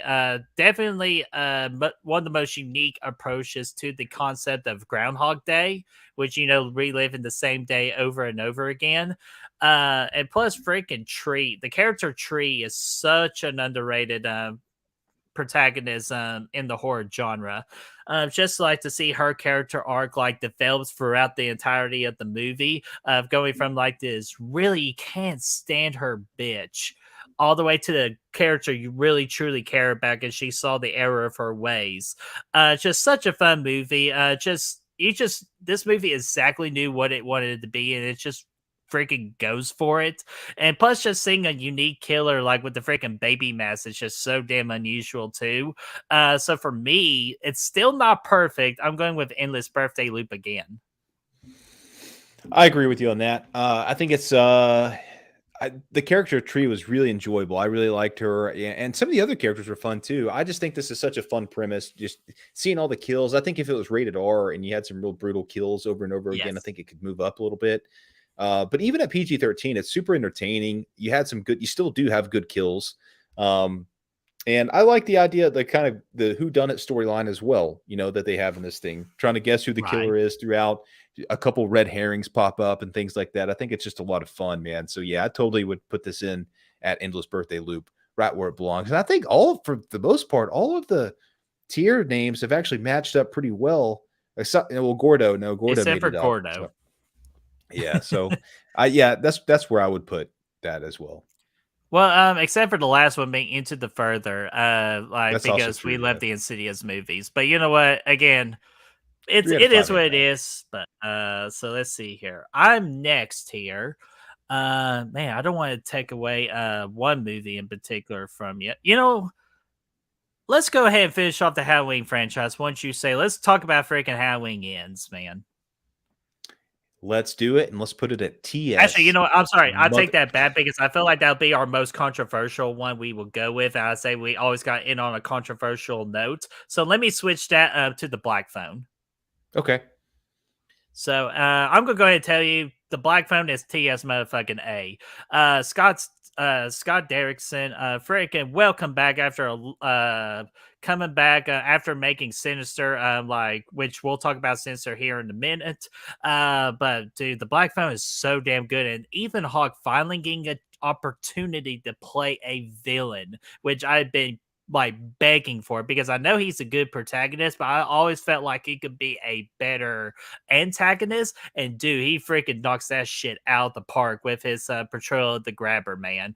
And I thought he was going to be the highlight, but for me, to my surprisement, freaking Finn and Gwen, the children, to me were the biggest standout, especially with Gwen played by Madeline McGraw. Like, dude, freaking absolutely astounding performance. Love the kind of like the uneasy feeling of this movie from beginning to end. I love this movie, so it's TS motherfucking A. I will join you there, my man. I do have it on the lower end of TS motherfucking A, but it's definitely up there Agreed. nonetheless. Because I don't know, part of it kind of slows down a bit for me. I actually really like the first half of this movie a lot before the grabber grabs. But yeah, I absolutely, yeah, the grabber was fantastic, became an icon through the performance of Ethan Hawke, and the design by Tom Savini with the mask was fantastic as well. And yeah, you said everything else. Tom Savini, not Tom Savini, Madeline McGraw was great in the movie. She was a standout. I really loved her character. She was so much fun. It had some decent comedy throughout the movie, and it all really landed. And I like the atmosphere and the vibes and the 70s, feeling, the Colorado setting and all that. So yeah, give me that. TS motherfucking A. Hell to the yeah, man. And one to well, gosh, wrong screen. Desi said, like, for going back to Happy Death Day real quick, saying Tree should have stayed bitch the whole time. That's actually a very interesting idea. And I'm not really opposed to that. I liked her development throughout, man. I thought it was good. I Oh, thought I it was did important too. to the It's just story. like that's not a bad idea. Yeah, I mean, I thought it was cool, man. I thought that was kind of the whole theme, Of the the movie. pretty much what the whole thing was going for. But yeah, I mean, I don't know. She was fun on that side of things as well too. I mean, she was fun. Yeah, absolutely. So, Brad, I'll let you start off this one because this one is the one you freaking had me showed, and this movie still makes me scared of lawnmowers. So, talk about Sinister. Put the Lawnmower Man all the way up to the top, dude. For me, Sinister, it goes up there, man. This I'll just thing, join you. this was probably one of the first. I don't know. I never went to the theater much until I was kind of in college and out of home and stuff. This was one of the first horror movies that I saw multiple times in theaters, if not the first. So I think it definitely goes up there. I love seeing this. This was because, dude, like the sound in this movie was so important. It was so good in theater. It really stood out. Just the music itself was really creepy. That lawnmower scene, a big part of that is the sound that it makes whenever that lawnmower comes up to that dude's head. That shit, people left the theater after that, man. That shit was intense. And that overall sense of dread in this movie, every time a new reel comes out, a new movie comes out of the box and gets slapped on the super 8 machine, whatever the fuck it's called. Dude, you're feeling dread the whole time. You're like, dude, I don't want to see what's on this video, but you also can't look away. And that's what I really like about this movie. It's creepy as shit. There's some things about it's not perfect. There's some things about it I don't like, but it's still a really strong movie and one of the best Blumhouse movies out there. It's one of the scarier movies on this list as well. So give it to me, Daddy. Dude, dude, absolutely. And like those little films, like with the little the name, dude, just even the names scare you. Like oh crap, like it's just like your mind goes into 100,000 places of what the potential film could be. Like that's just freaking builds up the scariness to it. And just to me in this movie, especially in this one, how each of those films and what was on those films got scarier and scarier and scarier. It makes you more uncomfortable the more throughout the movie with each one. And dude, that's so hard because a lot of people say, "Oh, well, the first reel is a lot scarier than the third one." But no, to me, it just gradually improved throughout the entire movie until we get to that freaking lawnmower scene, man. Which, dude, freaking still freaks me out. I will never touch a lawnmower for the rest of my life, or I even hate looking at one. I even hear the sound of them just because I think of this particular scene immediately. And the other thing we just haven't mentioned with this is the freaking the Bagul, man. To me, I don't think he gets mentioned a lot when you think about Sinister because first I love the look, even though a lot of people say he looks like WCW's Canyon. What about Canyon? But I love this movie. Sinister is so damn good. At times it is way too dark, so you really can't see anything, but dude, everything else is just absolutely an A plus. So it's TS motherfucking A for me. Yes. Yeah, man, I think it's a good spot for that movie. We got one left, dude. We actually got through these at a pretty good pace. Yeah, I know. Shoot, again, go us, man. And we appreciate everybody in the chat too, because you know what, Brad? You want the chat to decide this last one? We can, yeah, that's fine because Yeah, it's well, definitely our going to votes go. would be counted too. So of course, Yeah, like, it's definitely gonna go to a poll either way. I already know that for sure. actually, For before I how put the poll, I want to see where like what to put as the options of the poll. So, Brad, you first to try to explain to me what I should put it where you want me to put it. give this movie a TS mother Bullshit. fucking. No, I would put an endless birthday loop though. Halloween ends. I think this movie is great, man. I actually do think it's one of my favorite horror movies of 2022.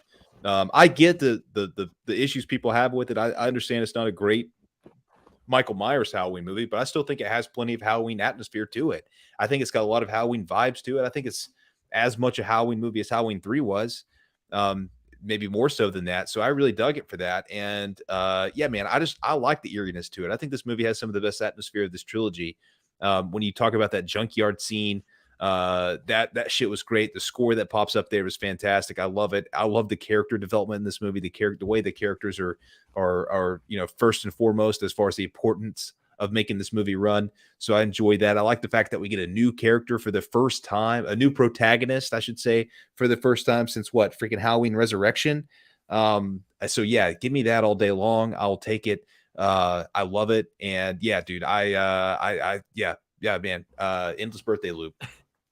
Man, you know what? Great points. Like, it definitely has like Halloween atmosphere and Halloween elements into the movie, and I would have totally agree with you if they continued the anthology route that this franchise was originally supposed to go, but it did not. It is a Halloween Michael Myers franchise, and we got strongly take into consideration of that. Plus, we had this like whole close to over 40-year build, and to end the story, this epic story of Laurie Strode and Michael Myers, and this is how we freaking ended it. It gets overshadowed by Corey Cunningham and all that.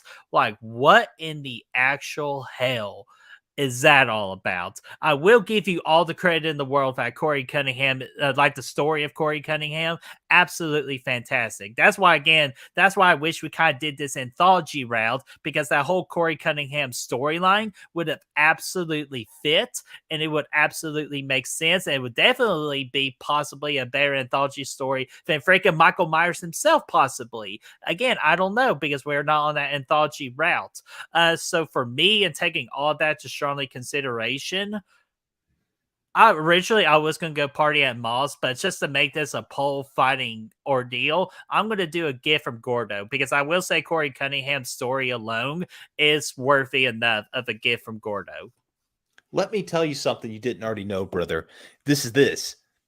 Corey Cunningham didn't overshadow the Halloween story. Corey Cunningham came in and stole the damn show the same way that Shawn Michaels did in all the WrestleManias. That's what it's all about, man. He came in and he crushed that shit, and he's the most memorable character we've had in decades in this franchise. So yeah, dude, bring him to me, baby. But the chat's very divisive on this matter, so we'll see what happens. Man. So bring it on, Chad. Bring it the fuck on. So while we're actually doing all that, because that was like our last movie we talked about, Brad, do you quickly want to say what's coming up on the channel? And you know what, dadgummit, here, I'm going to put this banner up real quick. I forgot to do that for the entirety of the show, so my apologies. But we can still talk about what's coming up on the channel. The banner's going to tell you that as well. So, Brad, let's freaking do it real quick. Yeah, actually, I'll save that for later because the screen's so small. Yeah, dude, what's coming up on the channel? Let me get that pulled up here just a second while you guys vote away. So first off, we're doing that one now. Hey, guys, it's recorded. It's coming out next week. It's going to be based on a real story, guys. We're going to be giving you guys the true story that inspired the Conjuring movie that we actually talked about, not tonight, but we talked about the director, James Wan, brought to you by James Wan.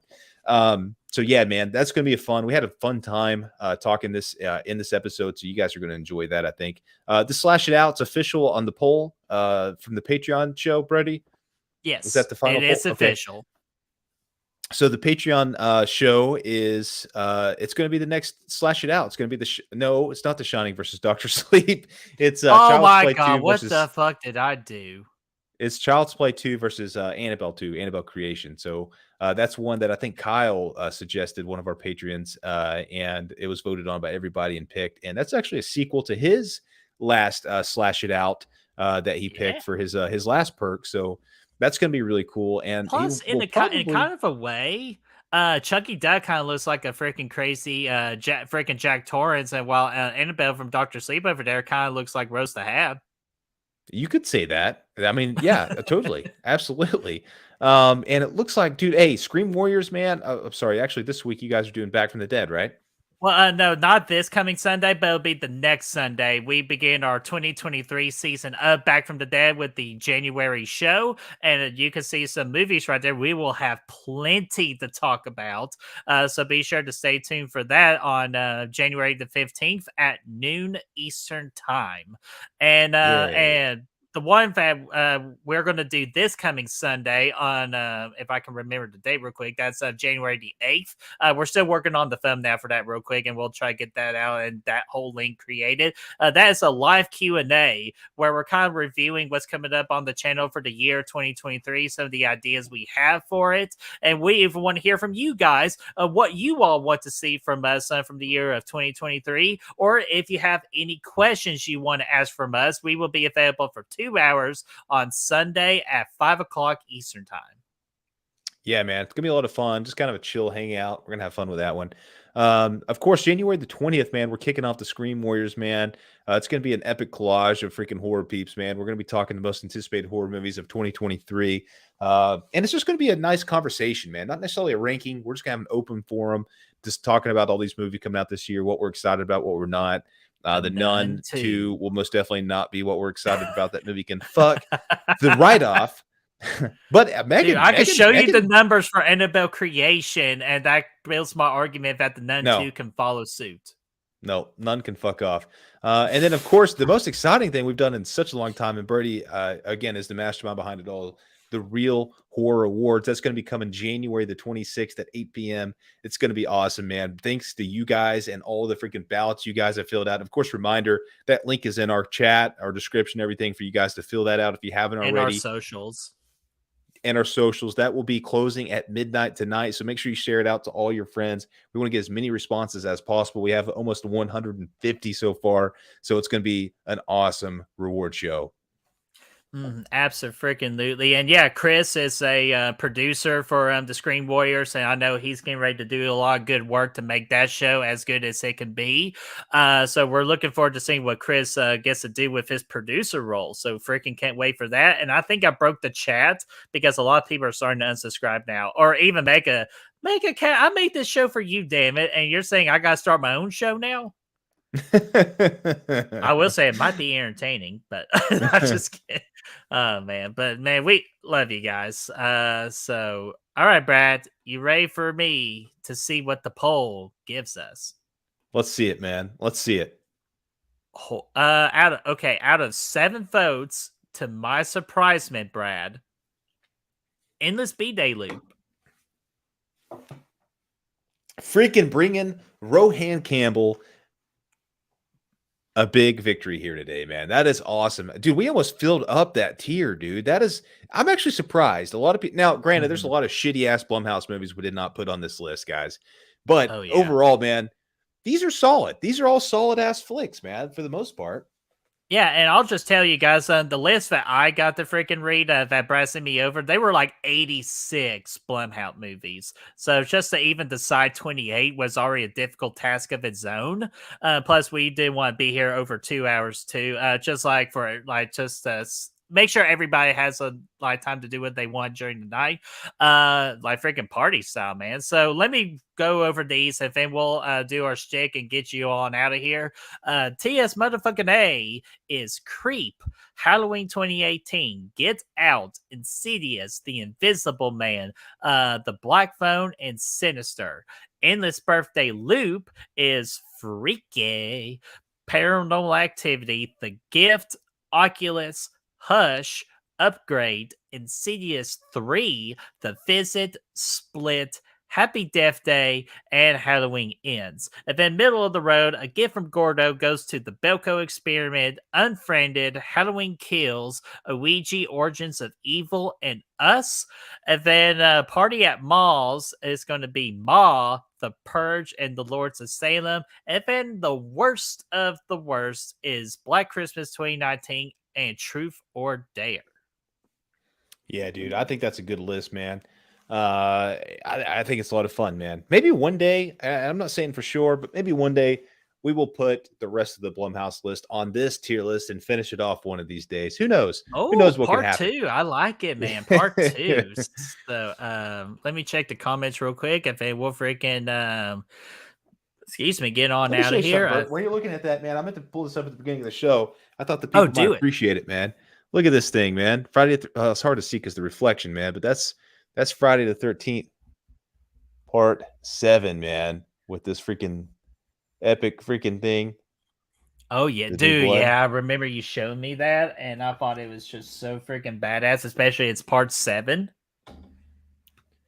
And since we're sharing and telling, who got this sexy thing right here? Your sexy friend Brad did. Yeah, absolutely. Because he knows how much I love your neck. So this was a killer Christmas gift. So thank you so much, Brad, for doing that. I just remember having my poster right here. And then Chris saying, I have a Blumhouse letterbox, so I'll post a good real group. It's a lot. Yeah, freaking be happy to do that. And guys, we know you disagree with our list too. So the link for this particular tier is in the description down below. You all fill out your own tier list for the Blumhouse movies we just did today and post them in our Facebook group so we can see what your results is. Yeah, dude, absolutely. Would like to see that, man. It's always fun seeing everybody else's tier list as well. To see how much they differ because they do. Definitely in this chat, man, everybody was pretty divisive about a few of those. Oh yeah, absolutely. And just to close that, Brad, where can they find us just in case? Facebook, Instagram, Letterboxd, TikTok, Twitter, and of course, Patreon. Those links are for you to find right down below.